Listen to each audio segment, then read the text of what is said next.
nilalele Music Gavins FM Channel 33 with Bombele Keneneza umphefumulo la sithi khona izwi laba ngumuntu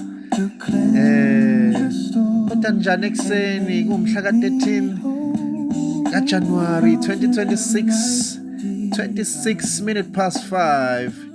Oh Lord, siyabonga ukuvuka ekseni nje uNkulunkulu uphinde wasenzela umusa ukuthi silibone lolu suku lanamhlanje usuku lothando likaNkulunkulu. Siyabonga kakhulu for ukuthi niqhubeke nilalele lo msakazo kusipha amandla nathi ukubona ukuthi khona into esiyenzayo kubantu belalele umsakazo belalele izwi ngoba kunomsakazo ingakho lo msakazo ubizwa nge-human development. Si-developa umuntu mentally, spiritually and even physically. So that's our mandate as umsakazo. Ekseni nje we want to thank God ukuthi he has given us grace actually to be able to preach and to teach and to to advise other people but ninjani ke America niyaphila, Asia niyaphila, Europe niyaphila, kodwa Africa yonke iyaphila, kodwa yonke Africa. Oh uNkulunkulu muhle ekseni. Asingeke siyeke ukuma kuye, ngeke siyeke ukulalela yena ngoba siyazi ukuphila kwethu konke kukuye. Yonke nje into yethu kuyena ngoba sidalwe nguye futhi usidalele okuhle kodwa nisho ngapokakala ngathi ku hectic but kuhle ngoba kusenza sikhule futhi kusondeza kakhulu kuyena. Fanele sikwazi lokho. This is the morning drive. Namhlanje it's Tuesday. It's the 13th of January 2026. Nilalela umsakazo omusha uhlala umusha njalo Music Gavins FM Channel 33 noBombele umkenenezo umphefumulo. Yes, izolo ntambama besikhuluma ngazo lezi ndaba ezenzakalayo uma usuzala izwi. Once izwi lazalwa liyaqalwa litestwe, liyaqala ukuthi li-challengewe as a sign ukuthi impilo yaprofesayo before uNkulunkulu wayenza impilo wayiqeda ngomuntu wasesinika yona and siphila ukufulfilla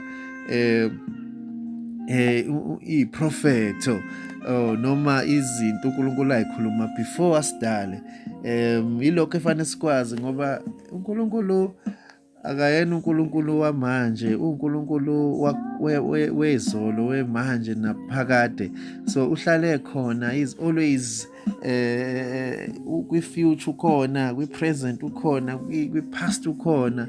So akashintshi because yena uNkulunkulu akekho wadala yena, wayidala yena.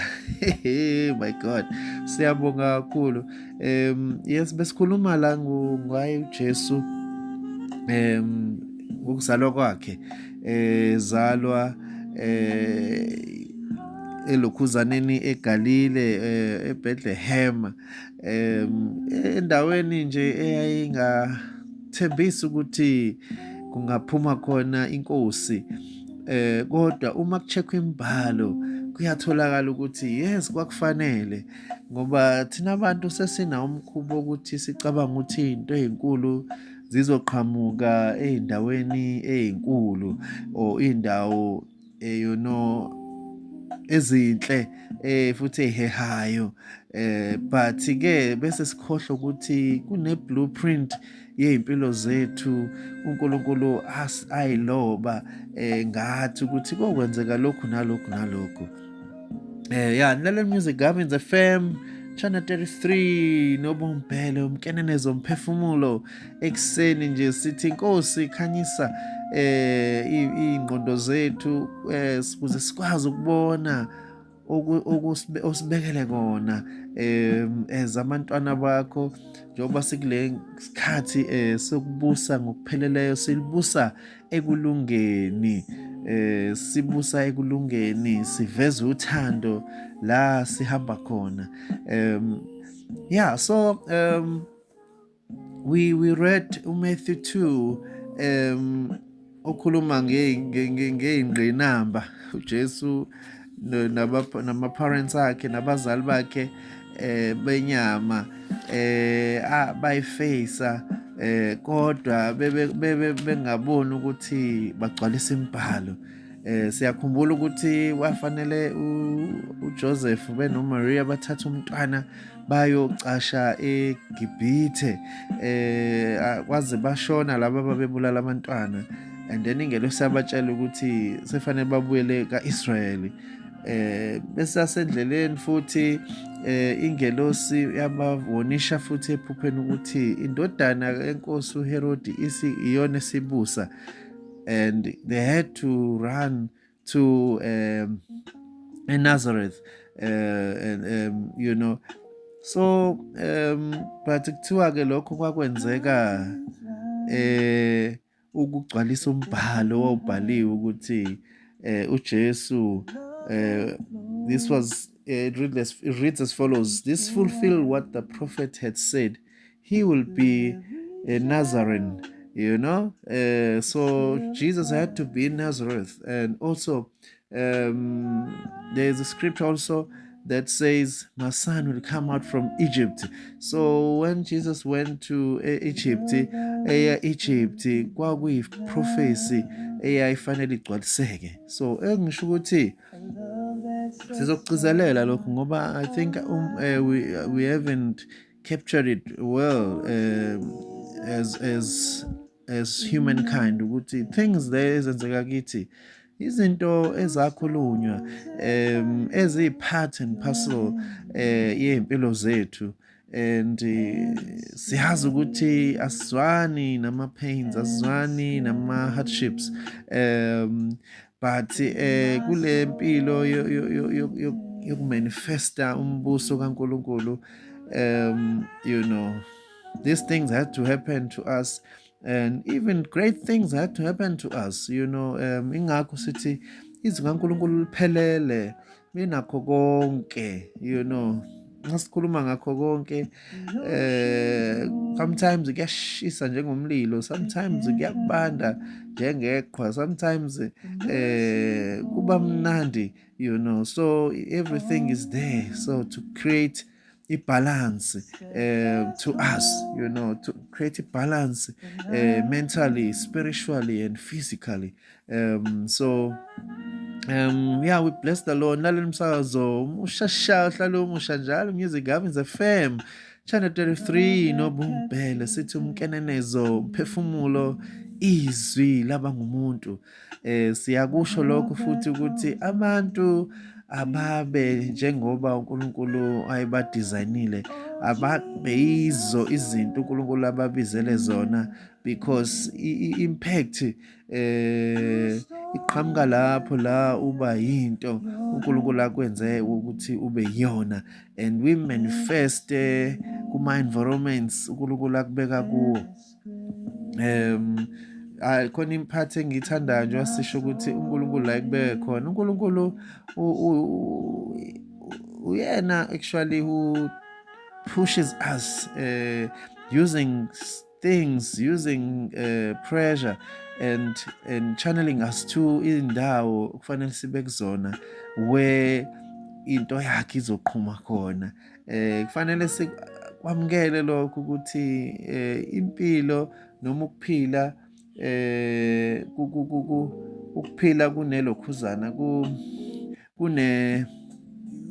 kunama plans ngathi uNkulunkulu unama plans ngathi sometimes we can plan things and then uNkulunkulu kanti unamanye ama plans so fanele ke sijwayele njalo ukuthi siwamukele and ask ukuthi Nkosi njengoba ngila why I'm here, why am I here, so that you know ukuthi uNkulunkulu wakhuluma kithi wabeka izinto and uyazazi ukuthi fanele zenzeke nini. Yes, Lalela Music Gavins FM Channel 33 Nobompele Umkenenezo Umphefumulo. Each drop a gift of grace. Oh yes. Each wave a warm embrace. You fill the dry and barren ground till joy and peace abound. Living water flow through me.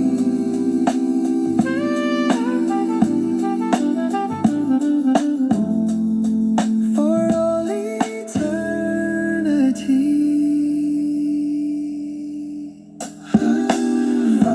Yes, Lalela Music Gavins FM Channel 33 with Bompele Umkenenezo Umphefumulo la sithi khona izwi laba ngumuntu mhla 13 January 2026 unyaka omusha wesikhathi esisha isikhathi sokubusa sesekulungeni kuNkulunkulu wethu umdali wethu who knows the beginning and the end of our lives.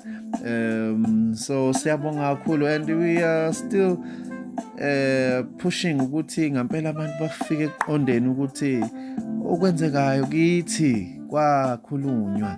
Fanele sikwazi lokho ukuthi kwakhulunywa singakadalwa. uNkulunkulu wasidesigner waqeda wasesicreator waqeda wasesakha waqeda wasesinika wasifaka kwi-timeline yakhe and then we are playing like abantu abasuke bedlala imovie and owaziyo isiphetho uNkulunkulu uyowaziyo afuna ukuveza emhlabeni ngathi so we are just actors living actors in this play of God or kule purpose angifuni kodwa ukuthatha ngathi siyadlala but uNkulunkulu is the creator fanele singakubalekeli lokho owaziyo isiqalo sethu nesiphetho sethu ikona kumenza phela abe uNkulunkulu uma uNkulunkulu ezoba surprise ngeimpilo zethu naye axake ukuthi hayibo fanele ngenze njani then ufana nokuthi ulingana nathi so fanele sikwazi lokho nje ileyo message ku this morning drive ukuthi saphusha yona ukuthi abantu abazi ukuthi our lives are fulfillment is a propheto kunabantu abaphilile before us be prophetic impilo yabo and they are a message to us to fulfill because even nisho John njengoba sasikhuluma ngoJohn ukuthi wayithola ehlala kwi-wilderness washumayela ethi repent of your sins and turn to God for the kingdom of heaven is near and the prophet Isaiah was speaking about John when he said ukuthi Isaiah wayephila ngesikhathi esikude kunoJohane but sibona ebona uJohn eshumayela ubona uJohn eshumayela kwi-wilderness ahead of him and then uJohn was fulfilling that so God is good, God is great ilokho esikusho namanje ekseni ukuthi nazi ukuthi uNkulunkulu wakhuluma and thina sigcwalisa izinto ezikhulunywe nguye ingakho sifanele silalele izwi sihambe ezwini uNkulunkulu asibekele kulona because yilo eliphethe yonke into eliphethe authority eliphethe amandla eliphethe ukuhlakanipha zibuza ukuthi uNkulunkulu utheni kuwe, and try ukuthi ulenze lelo zwi uNkulunkulu alishoyo. Ngoba linezwi nalo liyakhuluma izwi likaNkulunkulu. Yeah, uNkulunkulu anigcine nje ekuseni, vukani nithathe kuyokwakhiwa imibuso, advance ikingdom, uthando lukaNkulunkulu ugcwala umhlaba, abantu bathandane, abantu buyele uthando lwakuqala, abantu bazwane, abantu basizane, abantu babe ukhanya ukuze imvelo phela ijabule mayisibona Nkosi yami amadodana namadodakazi akhethiweyo uNkulunkulu awadala manifesta emhlabeni, kubonakala ukulunga kugcwala umhlaba. Yeah, God bless you. Sonibona kwi-afternoon drive. uNkulunkulu anigcine, sithi nje umusa wakhe awubophe kwenu, ukuhlakanipha kaJehova kube nani. God bless you.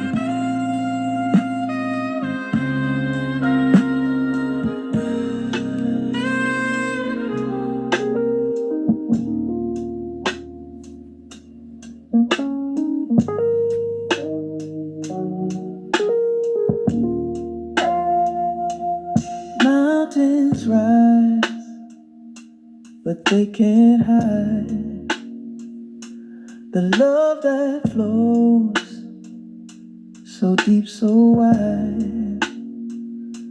Through every shadow, it still abides.